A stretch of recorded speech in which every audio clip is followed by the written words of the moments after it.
Lalu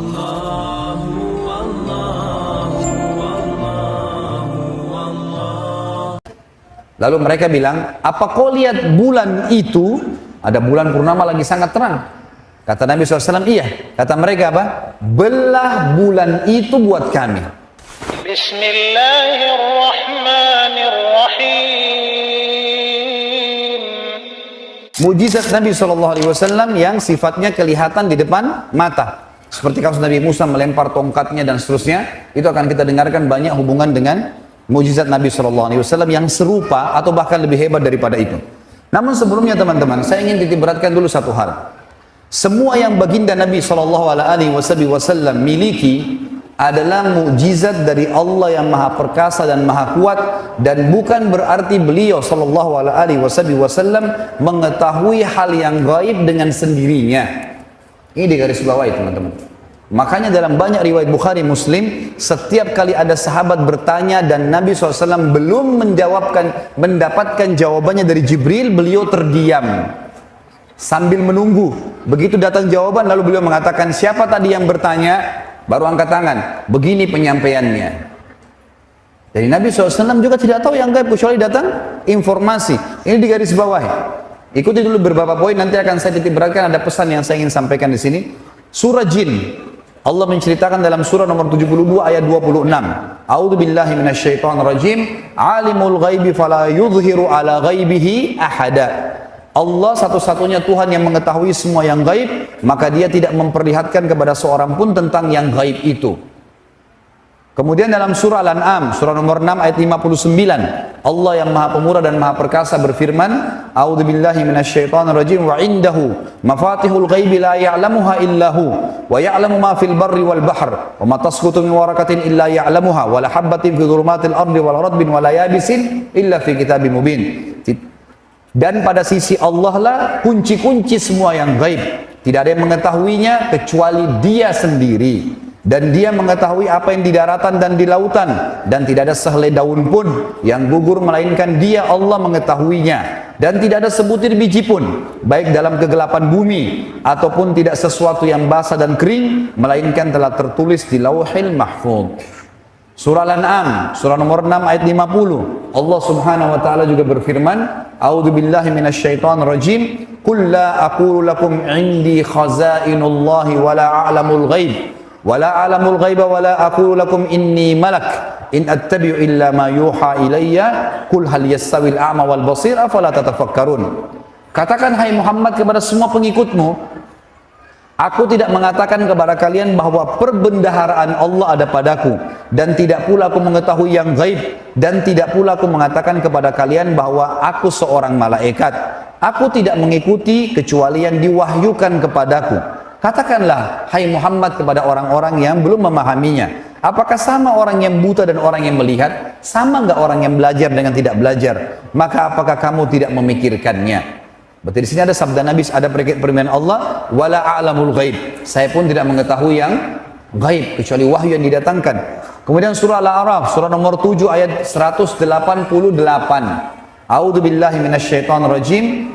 Qul la amliku li nafsi naf'an wala darran illa ma syaa Allah walau kuntu a'lamul ghaiba lastakthartu minal khairi wa ma massani as-su in ana illa nadhirun wa basyirun liqaumin yu'minun. Katakanlah hai Muhammad kepada pengikutmu lagi semuanya, kita disuruh dengar ini, aku tidak berkuasa menarik kemanfaatan bagi diriku dan tidak pula menolak kemudaratan dari diriku kecuali yang dikehendaki Allah, dan sekiranya aku mengetahui yang gaib, tentulah aku membuat kebajikan sebanyak-banyaknya, dan aku tidak akan ditimpa kemudaratan, dan aku tidak lain hanyalah pemberi peringatan dan pembawa berita gembira bagi orang-orang yang beriman. Surah Hud, surah nomor 11 ayat 31. Ini ayat demi ayat menjelaskan bahwasanya baginda Nabi SAW tidak mengetahui hal yang gaib kecuali wahyu yang disampaikan kepada beliau. Allah berfirman, Hud surah nomor 11 ayat 31, A'udzu billahi minasyaitonir rajim, wala aqulu lakum 'indi khazainullahi wala a'lamul ghaib wala a'lamul ghaiba wala aqulu inni malak wala aqulu lil ladzina tasdari a'yunuhum lan yu'tiyahumullahu khairan illahu a'lamu bima fi anfusihim. bima fi anfusim inni idzan la minadh zalimin. Dan aku tidak mengatakan kepada kalian semua bahwa aku mempunyai gudang-gudang rezeki dan kekayaan dari Allah. Allah menyuruh Nabi SAW sampaikan kepada umatnya. Dan aku tidak mengetahui yang gaib, dan tidak pula aku mengatakan bahwasanya sesungguhnya aku adalah seorang malaikat, dan juga tidak juga aku mengatakan kepada orang-orang yang dipandang hina oleh penglihatan kalian. Orang-orang Quraisy menganggap remeh budak-budak yang masuk Islam di tangan Nabi SAW seperti Bilal, Khabbab, Ibn Arad, dan seterusnya.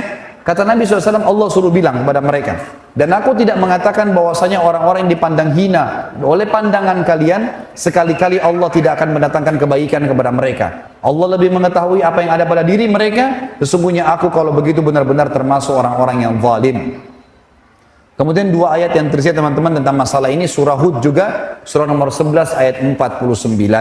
A'udzu billahi minasyaitonir rajim.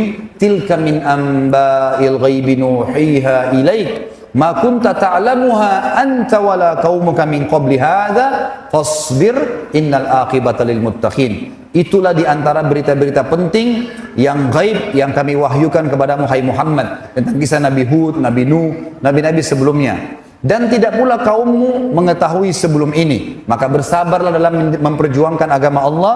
Sesungguhnya kesudahan yang baik adalah bagi orang-orang yang bertakwa.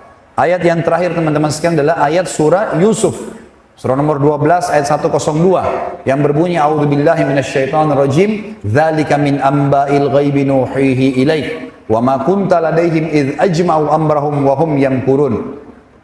Demikianlah hai Muhammad, di antara berita-berita gaib yang kami wahyukan kepadamu. Padahal kamu tidak berada pada sisi mereka ketika mereka, para saudara Yusuf, memutuskan rencana untuk memasukkan Yusuf ke dalam sumur dan mereka sedang mengatur tipu daya. Beberapa ayat Al-Quran yang saya datangkan teman-teman dalam tulisan saya ada maksudnya. Apa maksudnya? Jelas jika Nabi SAW saja tidak tahu hal-hal gaib, maka selain beliau SAW lebih pantas untuk tidak tahu.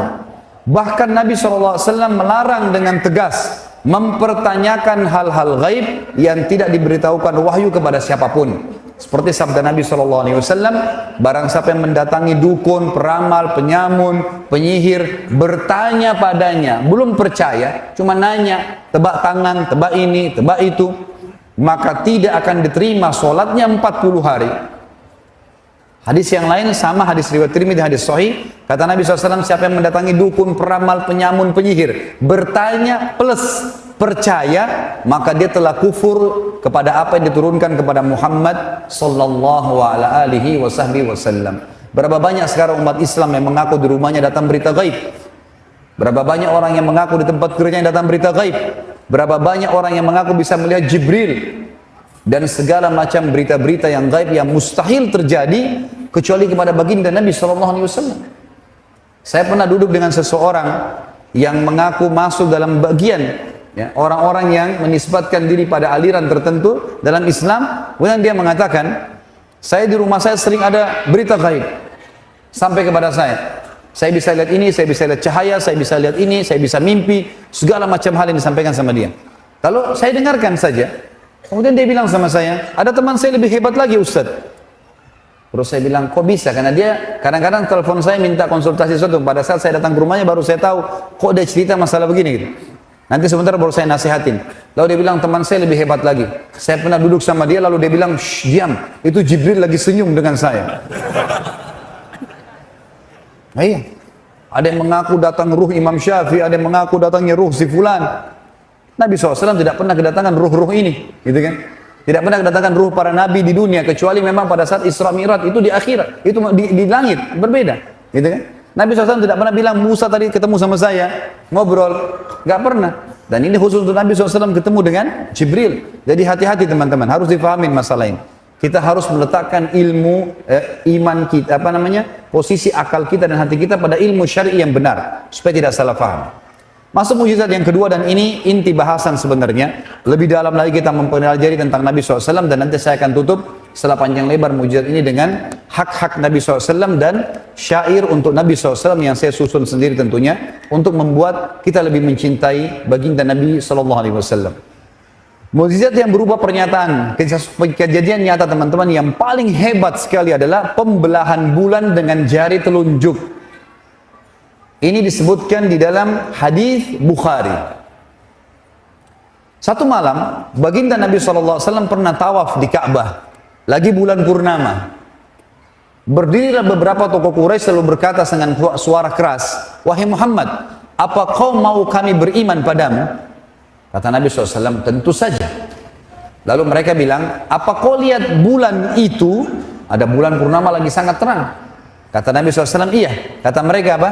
"Belah bulan itu buat kami." Ini teman-teman bukan belah kue ya. Bukan belah pohon pakai kampak. Bulan. Sekarang aja sulit sekali sampai ke sana. Apalagi zaman dulu. Di sini perlu teman-teman garis bawahi. Quraisy pada saat itu bukan sedang minta mukjizat ya. Bukan minta sesuatu yang hebat lalu mereka beriman, bukan. Mereka persis seperti kaumnya Nabi Saleh. Waktu Nabi Saleh alaihissalam sedang berdakwah di padang pasir dan banyak pengikutnya yang beriman, tokoh-tokoh Nabi Saleh mengatakan apa? "Hai Saleh, kau mau kami beriman?" Kata Nabi Saleh, "Tentu saja." Lalu mereka tunjuk ada gunung batu. Mereka bilang, "Hai Saleh, keluarkan dari gunung batu ini unta betina." Bukan keluarkan pasir, batu kecil, keluarkan unta betina. Tidak cukup hai Saleh. Unta betina itu harus bisa memberikan susu satu negeri. Mustahil, nggak mungkin. Tujuannya mereka ingin mempermalukan para nabi Allah. Mereka kaget pada saat Nabi Saleh mengatakan apa? "Hai kaumku, kalau saya minta kepada Allah, Tuhanku dan Tuhan kalian, apa yang kalian minta? Keluar unta dari gunung itu, kalian akan beriman?"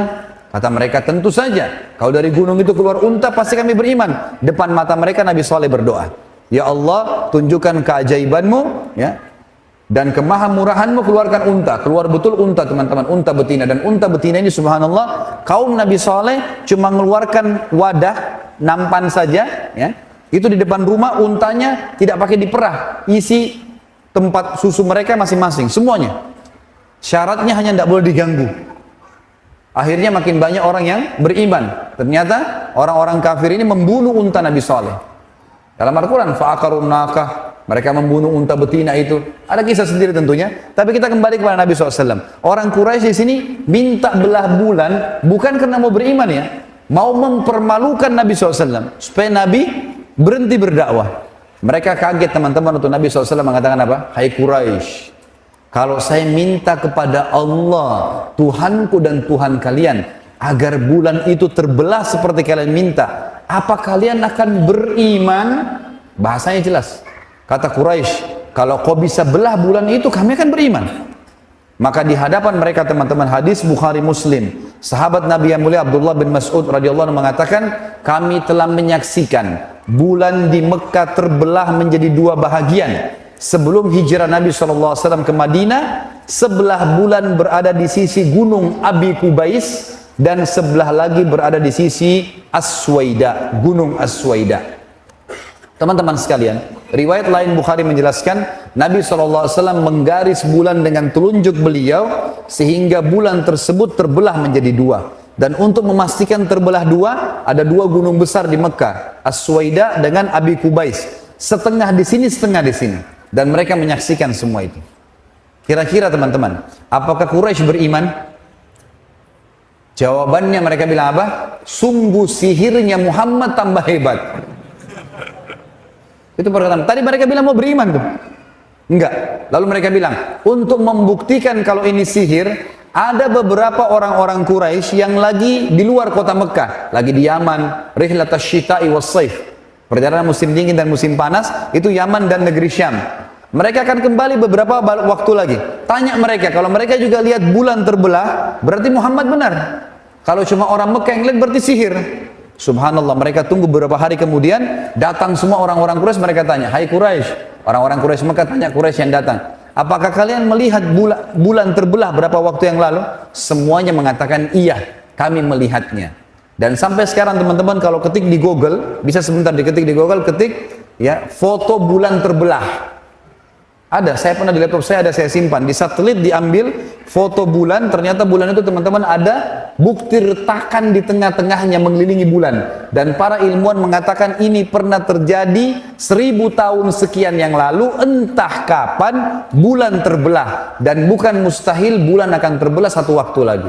Dan kita sudah punya buktinya dalam surah Al-Qamar. Surah nomor 54. Al-Qamar artinya bulan. Allah ceritakan di 3 ayat pertama. Al-Qamar surah nomor 54 ayat 1 sampai ayat 3. A'udzu billahi minasyaitonir rajim. Iqtarabatis sa'atu wa insyaqqal qamar. Sungguh telah dekat hari kiamat itu dan benar-benar bulan terbelah. Kata Allah. Ayat keduanya, wa in yaru ayatan yu'ridu wa yaqulu sihrun mustamir. Tapi sayangnya orang-orang Quraisy itu pada saat sudah lihat tanda-tanda kebesaran Tuhannya masih saja memalingkan diri dan mereka mengatakan ini sihir yang terus-menerus ditunjukkan oleh Muhammad sallallahu alaihi wasallam. Ayat ketiga, wa kadzdzabu, lalu mereka mendustakan itu. Wattabau ahwaahum, lalu mereka mengikuti hawa nafsu mereka. Wa kullu amrin mustaqir, dan setiap perkara akan ada pertanggungjawabannya. Ini mukjizat yang pertama, pembelahan bulan. Yang kedua, tulisan saya tentu dalam buku saya tulis kuasa Nabi SAW terhadap awan. Ini hadis Bukhari. Suatu hari Nabi SAW sedang khutbah Jumat. Anas bin Malik pembantu Nabi SAW radhiyallahu anhu meriwayatkan masalah ini. Nabi SAW lagi khutbah Jumat, baru selesai Bilal azan dan baru Nabi SAW mulai dengan tahmid, puji Allah. Ada satu sahabat dari luar masjid teriak-teriak, "Ya Rasulullah, ya Rasulullah," dengan suara keras. Orang semua heran. Hari Jumat kita tahu kalau khatib dari mimbar semuanya orang hening, gitu kan? Orang balik ke arah sana semua. Ini ada apa ini? Orang ini kenapa teriak-teriak? Nabi waktu dia masuk pintu masjid, Nabi SAW tanya, "Malak, ada apa dengan kamu?" Dia bilang, "Ya Rasulullah, jalan-jalan kami pecah semuanya, retak. Tanah-tanah jalan semuanya retak. Pohon-pohon kami mati, gembalaan kami pun banyak yang mati. Kami pun akan mati sebentar lagi karena kering, musim kemarau, nggak ada hujan. Mumpung Anda di atas mimbar, berdoalah kepada Allah agar Allah turunkan hujan." Rupanya orang ini punya hajat penting. Memang dia kejar waktu Nabi SAW lagi di atas mimbar. Maka kata Anas bin Malik, kami pun menyaksikan Nabi SAW mengangkat tangannya ke langit sambil mengatakan 2 kali, Allahumma agithna, Allahumma agithna. Ya Allah, turunkan hujan buat kami, turunkan hujan buat kami. Kata Anas bin Malik, demi Allah, waktu Nabi SAW mengucapkan doa itu, saya mengangkat mata saya ke langit. Waktu itu kebetulan masjid Nabi tidak ada atapnya, terbuka. Maka saya melihat langit seperti kaca, nggak ada awan sedikit pun. Tentu kalau tidak ada awan nggak mungkin hujan ya.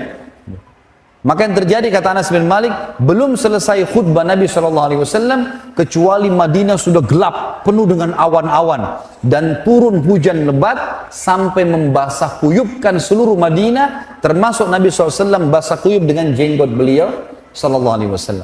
Lalu kami tidak melihat matahari sepekan, seminggu nggak ada matahari, hujan terus, gitu kan. Jumat depannya Nabi SAW naik mimbar mau khutbah lagi. Datang lagi orang yang minggu lalu. "Ya Rasulullah, ya Rasulullah, kenapa kamu? Rusak jalan-jalan kami. Hewan-hewan kami mati. Kami pun bisa mati. Banjir. Minta kepada Allah agar hujan diberhentikan." Seminggu non-stop. Maka Nabi SAW mengucapkan dalam hadis Bukhari, ini yang dengan doa yang masyhur, Allahumma hawalaina wala alaina. Ya Allah, jadikan hujan ini baik buat kami, jangan masalah buat kami. Allahumma alal aqami wadh-dhirabi wa butuni awdiyatin wa manabi'is syajar. Ya Allah, berikanlah air ini sebagai tempat yang baik untuk tanah, diserap oleh tanah, untuk tumbuh-tumbuhan dan untuk hewan-hewan, gitu kan? Semuanya jadi baik. Lalu kata Anas bin Malik, lalu aku melihat, dalam riwayat dikatakan, dan kami melihat Nabi SAW dari atas mimbarnya menunjuki awan-awan yang ada di langit, dan setiap awan yang ditunjuk oleh jari Nabi SAW, maka yang terjadi awan tersebut bubar sehingga berhentilah hujan itu pada saat itu juga. Maka yang tadi saya tulis teman-teman dalam hadis Bukhari ini judulnya kuasa Nabi SAW terhadap awan. Dan perlu antum tahu, belum pernah ada nabi-nabi sebelum beliau yang bisa melakukan ini. Membelah bulan dengan jari, memberhentikan hujan dengan jari. Ini kehebatan luar biasa. Kalau Nabi Musa bisa belah Laut Merah dengan tongkat, ini pakai jari. Ya. Kuasa besar, luar biasa. Kalau Nabi Nuh alaihissalam harus berdoa kepada Allah supaya banjir besar datang, Nabi SAW cuma berdoa dan tunjuk. Tinggal datangkan atau berhentikan hujan itu dengan kuasa Allah tentunya. Ini sebuah mujizat yang luar biasa. Yang ketiga teman-teman, kuasa Nabi SAW terhadap hewan. Hadis ini diriwayatkan Imam Ahmad tentunya. Dan masih ada ulama yang membicarakan tentang hadis ini, tapi dihasankan oleh sebagian yang lainnya. Kisah yang diriwayatkan oleh Jabir radhiyallahu anhu, pada saat kami pulang dalam satu perjalanan bersama Nabi SAW, kemudian kami masuk di pintu gerbang Madinah, kami menemukan suku Najjar. Suku Najjar salah satu suku Ansar yang tinggal di pintu gerbang Madinah. Jadi zaman dulu itu kayak Surabaya ini, kalau kota Madinah itu ada bentengnya, ada pintu gerbang, jadi musuh nggak bisa nyerang gitu. Makanya waktu terjadi perang Uhud itu, tujuannya Quraisy mau masuk menembus benteng Madinah yang ada di sebelah gunung Uhud. Tapi karena pasukan Muslim sudah keluar, mereka terpaksa berhadapan gitu kan, mereka tidak bisa masuk ke dalam. Begitu masuk pintu gerbang Madinah ada suku Najjar. Suku Najjar ini suku ibu Nabi SAW. Masuk sana ternyata ada unta jantan lagi ngamuk. Unta jantan lagi mengamuk. Dan unta ini teman-teman seperti kuda, bisa menggigit, bisa menendang. Ya. Yang terjadi, Jabir mengatakan, ya Rasulullah, hati-hati, di depan anda ada unta jantan lagi ngamuk. Semua orang sudah tahu, termasuk pengembala unta, kalau unta jantan ngamuk, mereka cuma berusaha menggiring masuk ke kandang, lalu dibiarkan tenang dulu, baru kemudian didekati, karena liar sekali. Maka yang terjadi, Nabi SAW justru menghadapkan untanya ke unta itu. Unta ini lagi membelakangi Nabi ya. Lalu kata Nabi SAW satu kalimat, Ta'al, kesinilah. Begitu mendengar suara Nabi SAW, apa yang terjadi? Tiba-tiba saja unta itu balik ke arah Nabi SAW, menundukkan tatapan matanya, kemudian redam marahnya, lalu dia menurunkan mulutnya ke tanah. Kemudian menyeretnya sampai di hadapan baginda Nabi SAW. Dengan tidak marah lagi, diturunkan, ini bentuk penghinaan. Dia bukan lagi bukan cuma jalan tenang, tapi dia turun sambil menyeret mulutnya di tanah sampai di hadapan Nabi SAW. Lalu kata Nabi SAW, mana tali kekangannya? Dikasihlah. Lalu Nabi SAW ikat. Setelah diikat, kata Nabi SAW kalimat yang mulia, demi zat yang ubun-ubunku dalam genggamai, maksudnya demi Allah, tidak ada sesuatu pun di langit maupun di bumi. Garis bawah kata-kata sesuatu ya, artinya mati atau hidup di mata manusia. Tidak ada sesuatu pun di langit dan di bumi melainkan mengetahui aku adalah utusan Allah, kecuali pembangkang jin dan manusia.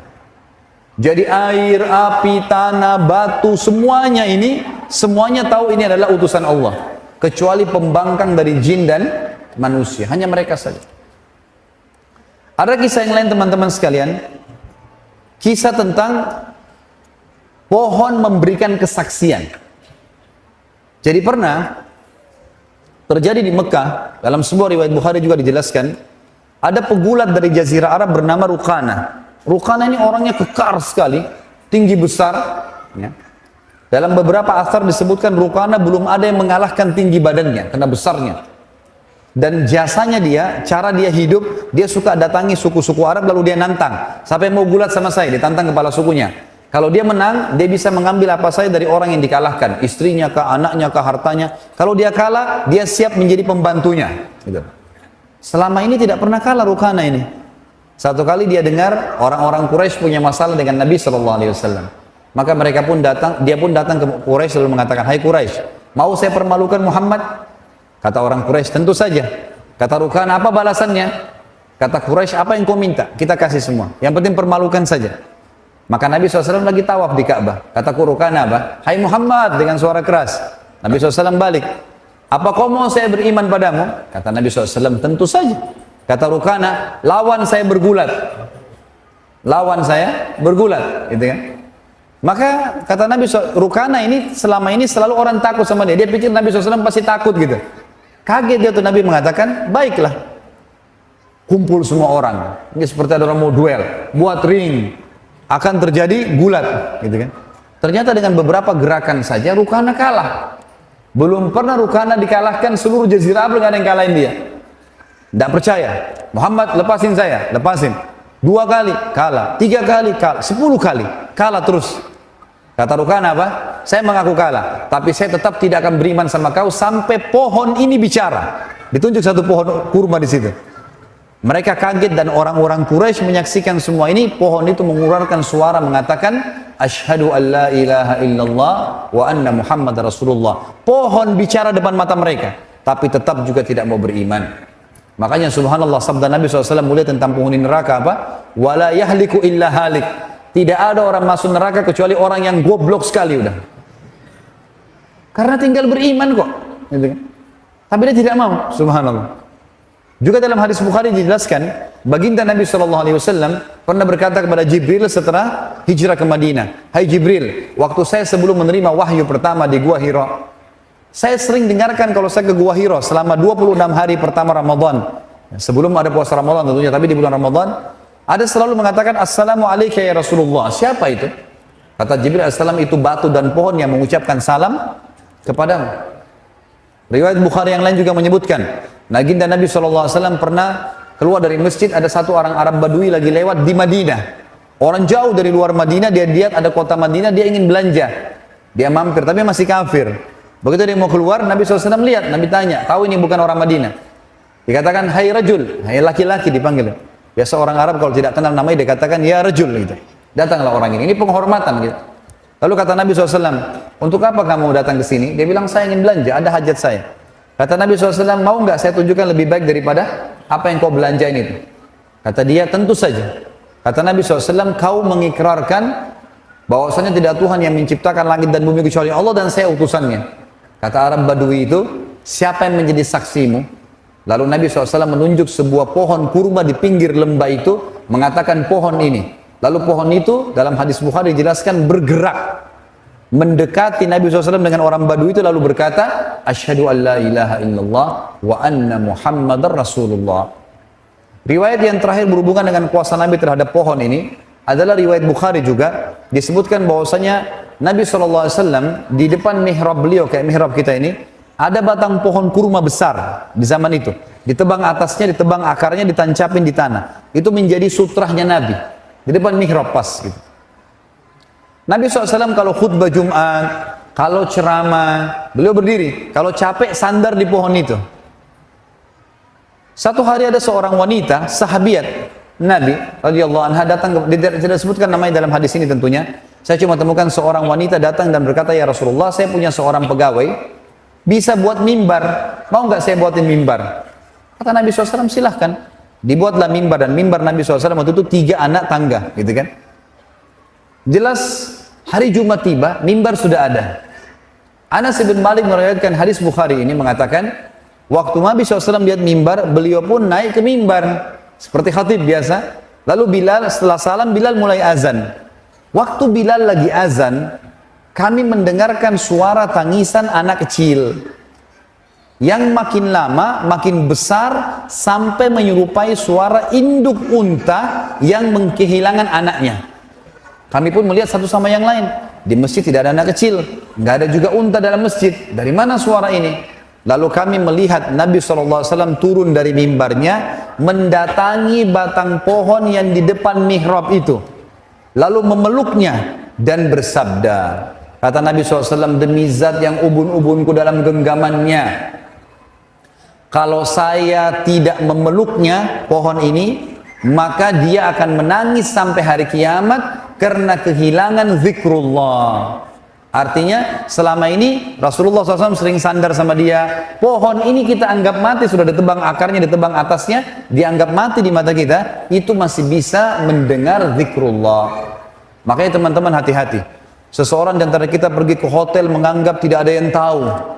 Udara yang antum hirup itu makhluknya Allah. Air yang kita pakai, cebok di kamar mandi, makhluknya Allah. Spray yang kita pakai, benangnya, semua makhluknya Allah. Cahaya yang kita pakai, makhluknya Allah. Bagaimana antum merasa tidak diawasi oleh Sang Pencipta Allah? Tubuh kita sendiri, semua urat-urat sarafnya, darahnya, semua makhluknya Allah. Dan ini memberikan saksi hari kiamat. Hati-hati. Jangan kita anggap benda mati mata kita berarti tidak akan tahu apa-apa. Sudah tahu hadis sahih kan? Yang muttafaqun alaihi Bukhari Muslim tentang kita disunnahkan pindah-pindah tempat kalau sholat sunnah. Kenapa? Karena kata Nabi SAW, setiap tempat dipakai sholat oleh seorang muslim akan jadi saksi hari kiamat. Tembok lantai itu akan jadi saksi buat antum hari kiamat. Bagaimana kuasa Allah? Tugas kita beriman, tidak usah bertanya, gitu kan? Allah perintahkan duhur 3-4 rakaat, asar 4 rakaat, ya sudah, kita terima kalau orang beriman. Tidak usah kita protes. Kenapa ya? Duhur 4, asar 4, kenapa Allah nggak kasih aja sekalian jam 2 4 rakaat? Loh, Allah maunya begitu. Dan itu orang beriman yang harus menjalankannya. Seperti itulah. Kita masuk teman-teman, selanjutnya adalah kuasa Nabi SAW dalam menyembuhkan penyakit. Masih ada waktu? Hah? Cuma 3 orang yang nyaut. Ini masih mau dengar nggak? Alhamdulillah. Kalau cuma 3 orang ya sudah, 3 orang tinggal. Ada kisah yang luar biasa teman-teman tentang kuasa Nabi menyembuhkan penyakit. Ini kalau Nabi Isa AS menyembuhkan tuli dan bisu, dengarkan bagaimana Nabi SAW menyembuhkan penyakit para sahabat. Dalam riwayat Bukhari, semua saya ambil dalam riwayat Sahih ini, kisah tentang Abu Rafi'. Siapa Abu Rafi' ini teman-teman? Salah satu pimpinan Yahudi, salah satu raja Yahudi yang suka benci sekali dengan Islam, suka memerangi Islam.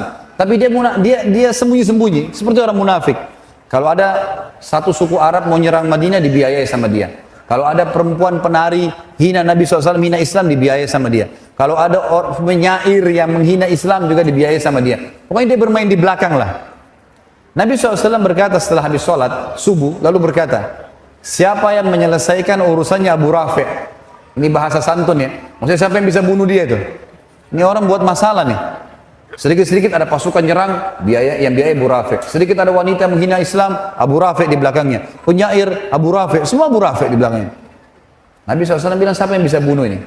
Seorang sahabat Nabi bernama Abdullah bin Abi Atiq radhiyallahu anhu, sahabat Nabi yang mulia. Ibnu Hajar menyebutkan dalam Fathul Bari, Sahih Bukhari, beliau mengatakan Abdullah bin Abi Atiq radhiyallahu anhu punya pandangan mata yang rabun. Zaman dulu nggak ada kacamata kan, jadi mungkin punya minus gitu. Jadi agak rabun matanya. Dia mengatakan, saya Rasulullah, saya akan menyelesaikan urusannya. Kata Nabi SAW, baiklah, pergi bawa beberapa temanmu. Abdullah bin Abi Atiq mengajak beberapa temannya, tidak disebutkan jumlahnya, mereka pergi. Tiba di benteng Abu Rafi' malam hari. Kebetulan Abdullah melihat bentengnya ini dijaga oleh beberapa orang dan cuma satu pintu. Dan ini penjaga benteng menghafal mukanya orang yang dalam benteng. Jadi nggak bisa orang asing masuk. Malam sudah ditutup. Maka teman-teman Abdullah mengatakan, kami mau istirahat dulu, hai Abdullah. Izinkan? Izinkan, silakan istirahat di seberang benteng itu. Abdullah bilang, saya mau lihat dulu, siapa tahu ada jalan untuk masuk. Subhanallah, waktu teman-teman Abdullah pada ketiduran, tiba-tiba saja pintu gerbang benteng dibuka, keluar dari benteng perempuan, anak-anak, bawa obor, ribut, suara gemuruh. Ternyata terdengar karena mereka menggunakan bahasa Arab juga waktu itu orang-orang Yahudi, karena mereka tinggal di Jazirah Arab, maka mereka Abu Rafi' si Abdullah dengar, mereka bilang, untanya raja kami Abu Rafi' sedang hilang, carilah. Jadi rupanya untanya hilang, dicari sama masyarakatnya, mereka keluar semua. Abdullah melihat ini kesempatan. Kalau dia bangunkan temannya lama lagi, dia jalan sendiri. Dia bilang, saya pun menyelip di antara orang-orang yang masuk sampai akhirnya saya masuk ke dalam benteng. Begitu masuk dalam benteng, dia bilang, saya sembunyi di kandang keledai. Ada kandang keledai, dan keledai ini hewan teman-teman sekalian. Kalau dia mau ngomong, dia bersuara, kalau tidak, dia tidak bersuara. Walaupun ada bom di sebelahnya. Jadi keledai agak berbeda gitu. Dia sembunyi di sebelah keledai ini tidak mau teriak, tidak mau suara kalau dia merasa tidak perlu gitu. Kalau dia bersuara juga buruk. Kata Allah, inna angkaral aswati la sautul hamir, gitu kan. Suara yang paling buruk suaranya keledai. Kata Abdullah, saya sembunyi di kandang keledai. Sampai orang semua sudah masuk, penjaga benteng sudah merasa aman, dia mencantolkan pintu gerbang, lalu mereka pun pergi tidur. Setelah aman, saya pun membuka pintu gerbang, kemudian saya cantolkan dengan batu supaya saya bisa lari. Lalu saya mulai mencari di mana rumahnya Abu Rafi'. Saya melihat ada 2 lantai. Ada ruangan 2 lantai, lantai yang di atas ini ada kayak ada penerang, ada lampu. Zaman dulu orang pakai sumbu gitu kan. Lalu kemudian terdengar di sana suara orang-orang mengatakan Abu Rafi', Abu Rafi'. Maka saya tahu itu adalah rumahnya Abu Rafi'. Di sebelah rumah Abu Rafi' ada rumah-rumah juga pakai pintu dan ada cantolan-cantolannya. Kayak sekarang kita zaman dulu tuh ditaruh terus digembok dari luar gitu kan. Dia bilang begitu sudah dipadamkan lampu, sumbunya, semua orang sudah masuk ke rumah-rumah di sebelah, saya pun naik ke lantai 2 lalu saya menutup semua pintu-pintu itu. Lalu kemudian saya buka pintunya rumahnya Abu Rafi', lalu saya mengatakan, Abu Rafi' ini hafal suara teman-temannya dan sudah gelap. Kata Abu Rafi', siapa itu? Abdullah bilang begitu saya dengar suara mengatakan dari satu arah. Siapa itu? Saya ke sana, saya tebaskan pedang saya, kemudian saya lari keluar. Karena matanya agak gelap dan gelap juga ruangan. Saya ingin melihat cahaya langit yang masih ada di malam hari gitu kan. Ternyata waktu saya tiba di pintu rumah Abu Rafi belum mati. Dia berteriak kesakitan gitu kan. Maka saya pun mengatakan mengubah suara saya lagi. Lalu saya mengatakan, ada apa wahai Abu Rafi? Abu Rafi bilang, ada orang yang berusaha bunuh saya. Kata Abdullah, begitu saya dengar suara di arah suaranya dia, saya mengejar lalu saya tebas lagi dengan pedang. Kembali lagi ke pintu, ternyata Abu Rafi belum mati. Kata Abdullah, saya mengubah suara saya ketiga kalinya. Ada apa wahai Abu Rafi? Dengan suara yang berbeda, gitu kan? Baru Abu Rafi dengan dalam kesadikan, ada orang mau bunuh saya. Kata Abdullah, saya pun mendatanginya, lalu saya pastikan pedang saya tancapkan ke dadanya sampai tulang belakangnya bunyi. Ya. Mati, kemudian dia bilang saya tinggalkan. Kemudian saya turun, karena buru-buru, ini sudah ribut di sekitar rumahnya Abu Rafi ini. Dia bilang saya buru-buru turun dari anak tangga, karena buru-buru, akhirnya saya tidak menghitung lagi anak tangga, saya jatuh, tulang kering saya patah. Tulang kering kaki kanannya patah. Radhiyallahu anhu. Beliau mengatakan saya cabut imamah saya, lalu saya ikat kaki saya, kemudian saya berjalan dengan satu kaki, keluar sampai menyeberang ke tempat teman-teman saya. Teman-teman saya pun sudah bangun, lalu mereka mengatakan, ada apa wahai Abdullah? Abdullah mengatakan, alhamdulillah Allah sudah menyelesaikan urusan musuhnya. Sudah begini ceritanya, sudah mati. Gitu. Lalu kata teman-temannya, kalau gitu kita pulang ke Madinah, beritakan kepada Nabi SAW. Kata Abdullah, sebentar, saya tidak mau pulang sampai saya pastikan Abu Rafi mati. Kalau kalian mau pulang, pulang aja dulu. Teman-temannya lalu pulang ke Madinah. Abdullah nunggu sampai pagi hari, terbit matahari, habis subuh lah. Biasanya tradisi orang Yahudi kalau ada pimpinan mereka mati, mereka naik ke menara-menara benteng lalu mereka menyampaikan kalau si fulan mati. Pagi-pagi terdengar suara dengan diteriak-teriakin, Abu Rafi mati terbunuh semalam. Barulah Abdullah mengatakan saya tenang, dia pulang ke Madinah. Tiba di Madinah diberitakan kepada Nabi SAW, lalu Nabi mengatakan alhamdulillah dan semoga Allah membalas sekalian dengan kebaikan. Tapi Abdullah bilang, ya Rasulullah, tapi kaki saya patah. Nih, tulang keringnya patah, nggak bisa jalan. Kata Nabi SAW, ubsud rijlak, luruskan kakimu ke arah saya. Diluruskan, lalu Nabi SAW meludahi lukanya. Ya, Abdullah, kata Abdullah, waktu Nabi SAW meludahinya, tiba-tiba saya bisa loncat dan bisa berlari. Tapi teman-teman, ini ludahnya siapa? Jawab dulu. Nabi SAW. Jangan pulang dari sini mengaku ludahnya bisa. Seperti Nabi SAW. Ini mukjizat, ya. Jangan salah fahamin. Karena pernah terjadi teman-teman sekalian, ada satu orang namanya Musailamah al-Kadzab. Pernah dengar? Musailamah ini yang mengaku Nabi di zaman Nabi SAW. Makanya diberikan julukan Kadzab. Tradisi Nabi SAW itu kalau ada anak bayi yang baru lahir, orang-orang Ansar baru lahir, disuruh datang ke masjid, dibawalah anak-anak ini. Kemudian Nabi SAW mengelus kepalanya, mentahniknya, mengunyah kurma lalu ditempelkan ke langit-langit bayi itu, gitu kan? Nabi SAW memberikan nama. Jadi para sahabat senang gitu. Sampai mereka mengatakan kami bangga pada saat yang pertama masuk ke perut bayi kami air liur Nabi SAW. Gitu kan? Karena Nabi suka mentahnik. Nah, satu kali Nabi SAW pernah mengelus kepala anak bayi, rambutnya jadi subur. Rambutnya jadi subur bayi itu. Musailamah al-Kadzab ada di sekitar Yaman. Pengikutnya banyak. Lalu mereka bilang, hai Musailamah, itu Nabi yang di Hijaz, yang di Madinah, elus kepala anak bayi, subur. Ini ada anak kami, rambutnya sudah subur. Coba elus, siapa tahu bisa lebih subur. Tiba-tiba waktu Musailamah al-Kadzab mengelus rambutnya bayi itu, gugur rambutnya. Dan bayi itu gundul sampai dia tua, keturunannya semuanya gundul. Maaf teman-teman yang gundul, jangan tersinggung. Tapi ini betul, ini kisah nyata terjadi. Satu kali juga Nabi SAW pernah didatangi oleh orang Ansar. Lalu kemudian dia berkata, ya Rasulullah, kami sudah gali sumur, sudah setengah mati dalam digali, airnya tetap asin. Coba lihat ya Rasulullah. Nabi SAW datang. Lalu Nabi SAW berdoa kepada Allah, lalu meludah ke sumur itu. Meludah. Setelah itu airnya asin berubah jadi tawar. Rupanya pengikut Musailamah di Yaman dengar juga tuh. Hai Musailamah, itu Nabi yang di Hijaz tuh meludah ke sumur, asin jadi tawar. Ini ada sumur kami sudah tawar, coba kau ludah. Musailamah datang, lalu dia mantra-mantrain, dia ucap-ucapin macam-macam mantranya dia, kemudian dia meludah, berubah. Dalam hadis Bukhari dikatakan air sumur itu yang tadinya tawar menjadi lebih busuk daripada bau bangkai. Jadi jangan coba-coba. Ini mukjizat Nabi SAW. Riwayat Bukhari yang lain tentang pengobatan Nabi SAW adalah masalah matanya Abu Qatadah radhiyallahu anhu. Abu Qatadah sahabat Nabi yang sangat tampan, gagah.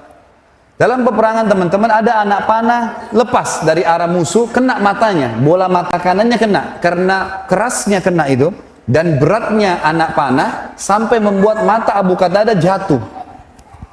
Dalam hadis Bukhari dikatakan ini, matanya itu gelantung. Waktu sahabat-sahabat lihat, para sahabat mengatakan, wahai Abu Qatadah, kami potong aja matamu.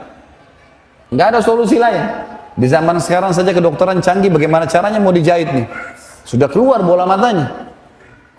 Kata dia, sebentar. Coba bawa saya ke Rasulullah sallallahu alaihi wasallam. Bawa saya ke sana. Pergilah ke sana. Subhanallah, dari jauh Nabi begitu lihat Abu Qatadah, Nabi senyum. Dan ini kecerdasan Abu Qatadah. Kita lihat nanti dalam banyak kisah teman-teman, sahabat-sahabat yang cerdas waktu Nabi masih hidup, mereka langsung datang ke Nabi minta solusi. Maka mau solusi Nabi mukjizat, gitu kan? Datang ke sana Nabi SAW senyum. Sahabat heran, Abu Qatadah matanya berdarah-darah, Nabi senyum. Langsung Nabi mengatakan, wahai Abu Qatadah, kalau kau mau, Nabi sudah tahu maksudnya apa. Kalau kau mau saya doakan kepada Allah matamu sembuh, bisa. Matamu sembuh, tapi tidak ada jaminan surga. Kalau kau bersabar, matamu nggak ada, dipotong aja, maka pasti kau masuk surga. Karena matamu ini jatuh di jalan Allah nih. Abu Qatadah bingung. Pilih salah satunya, sembuh mata tapi tidak ada jaminan surga, atau tanpa mata dapat jaminan surga. Abu Qatadah setelah perang mau nikah. Nikah matanya satu nggak ada, jadi jelek. Apa kata Abu Qatadah dalam hadis Bukhari? Ya Rasulullah, doalah kepada Allah agar mata saya disembuhkan dan saya minta surga. Dua-duanya. Maka dalam hadis ini dikatakan Nabi SAW pun tersenyum lalu ditarik anak panah itu, lalu Nabi SAW masukkan dengan tangan beliau yang mulia dan didoakan. Begitu dicabut, ada dua riwayat Bukhari. Yang pertama, sahabat-sahabat di situ mengatakan, waktu Nabi SAW mencabutnya, kami tidak bisa membedakan mana mata Abu Qatadah yang rusak tadi. Bukan cuma sekedar masuk dan utuh, darahnya semua hilang. Seperti bersih dua-duanya. Abu Qatadah juga mengatakan dalam riwayat yang kedua, pada saat Nabi SAW menarik telapak tangannya, maka saya tidak bisa membedakan mana mata saya yang rusak dan yang bagus. Dua-duanya terang. Ini kuasa Nabi SAW dalam menyembuhkan penyakit. Kira-kira lebih hebat ini atau lebih hebat orang tuli disembuhkan? Nabi Isa AS hebat, tapi jangan lupa Nabi SAW juga punya mukjizat. Ini banyak tidak diketahui oleh kaum muslimin. Kemudian teman-teman sekalian, kita pindah kepada kuasa Nabi SAW terhadap air, tinggal beberapa poin ya.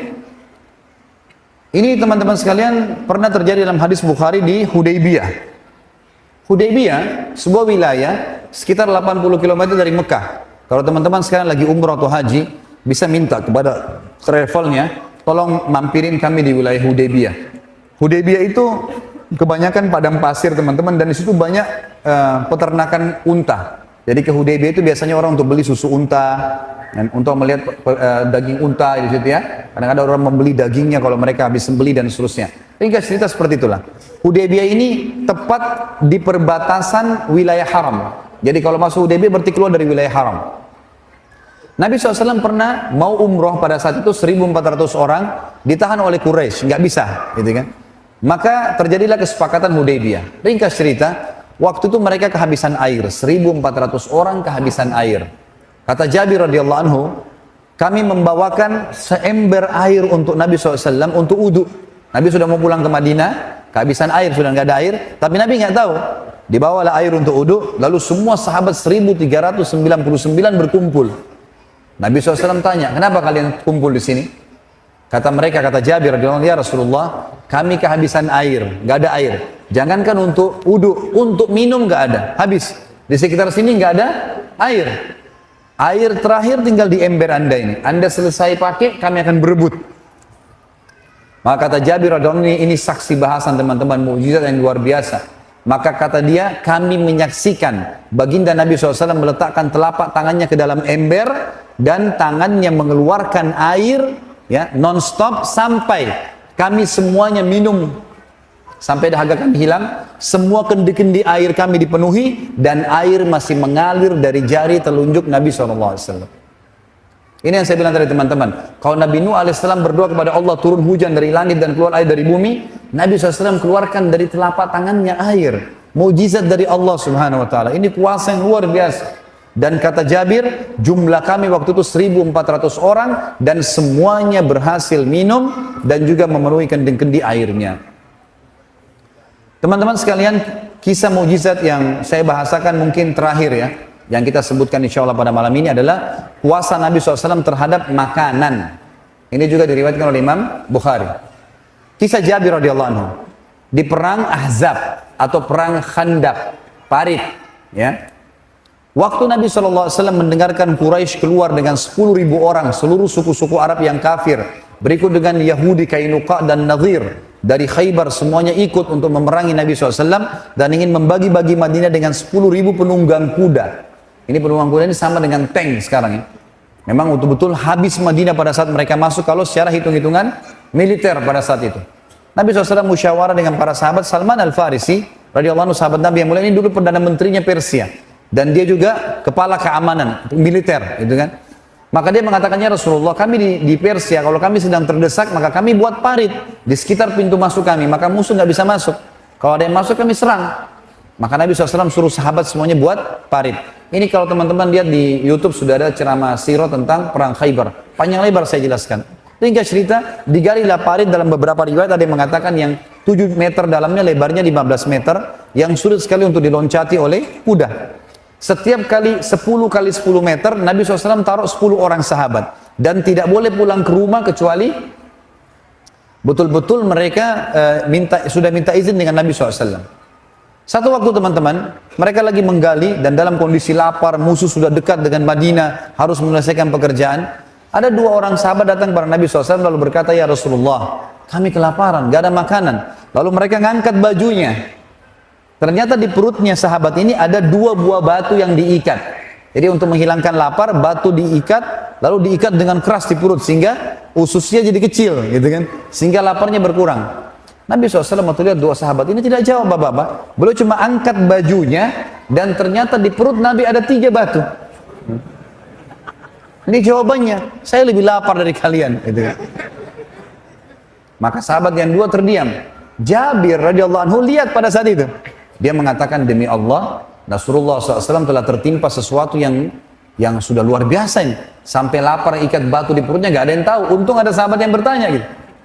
Lalu kata Jabir, ya Rasulullah, izinkan saya pulang ke rumah saya. Kata Nabi SAW, baiklah, pulang. Dia pulang. Dia bilang kepada istrinya, ya, hai istriku, punya makanan gak? Kata istrinya, kenapa? Dia bilang, saya telah melihat sesuatu yang memilukan dari Nabi SAW. Kata istrinya, apa itu? Rasulullah SAW ikat perutnya dengan 3 batu. Masa kita bisa membiarkan itu? Ini lapar, ada makanan. Kata istrinya, persiapan makanan kita adalah 1 sak gandum, ada 1 sak gandum, beberapa kilo gandum, dan ada 1 anak kambing kecil milik kamu di sebelah rumah. Kalau kau mau, potong kambing itu saya buatkan kari, kemudian nanti gandum ini kita buatin roti. Lalu undang Rasulullah SAW makan ke sini. Kata Jabir, pikiran yang bagus. Disembelilah, dibuatlah masakan tersebut. Begitu selesai, sudah siap makanan, kata istrinya, Jabir, ingat, jangan permalukan saya di depan Nabi SAW. Undang Nabi SAW dengan 4 atau maksimal 5 orang sahabatnya. Makanan gak cukup. Ini pas hanya untuk 10 orang paling, maksimal. Mereka 5, saya juga sama kamu, sama anak-anak harus makan. Kata Jabir, tentu saja. Pulanglah Jabir ke Khandaq tadi. Lalu dia bilang, ya Rasulullah, dibisik-bisik Nabi, ladayya tu'ayyim.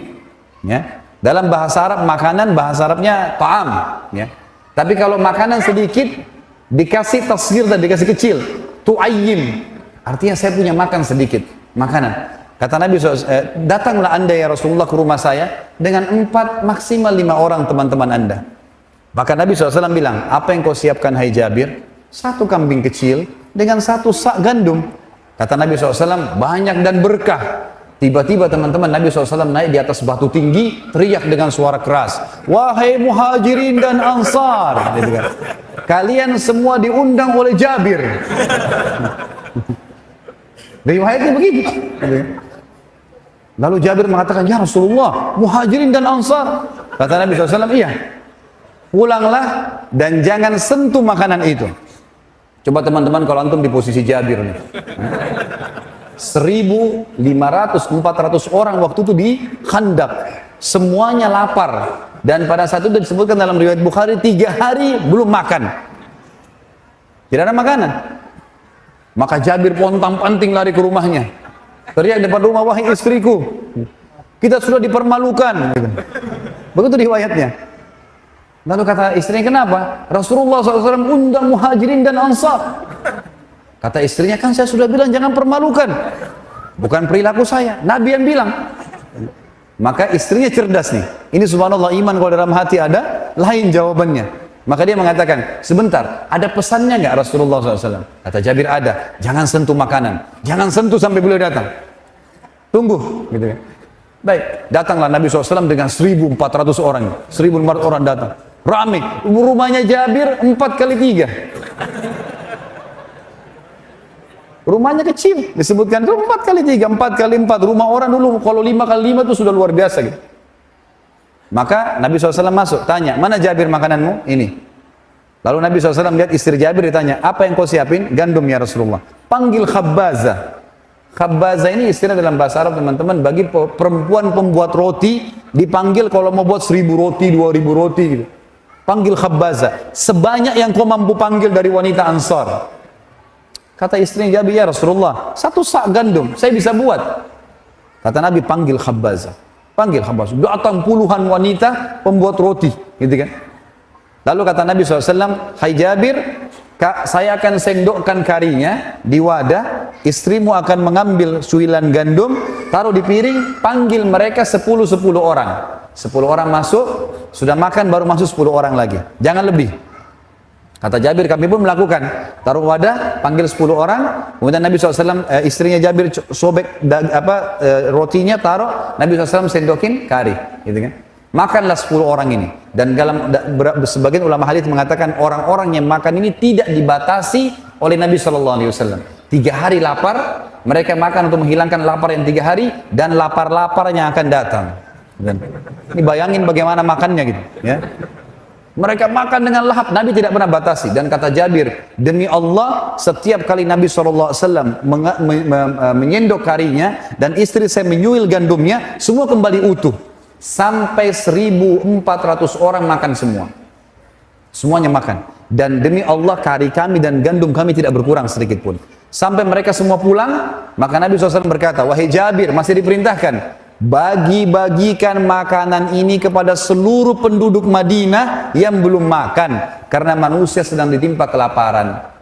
Sampai kata Jabir, kami bagikan kepada seluruh masyarakat Madinah, itu pun masih utuh. Nanti setelah mereka makan semua, pada saat sisa saya sama istri saya baru berkurang pada saat kami sendok. Dan ini kuasa Nabi SAW terhadap makanan. Dan banyak contoh-contoh yang lain teman-teman sekalian.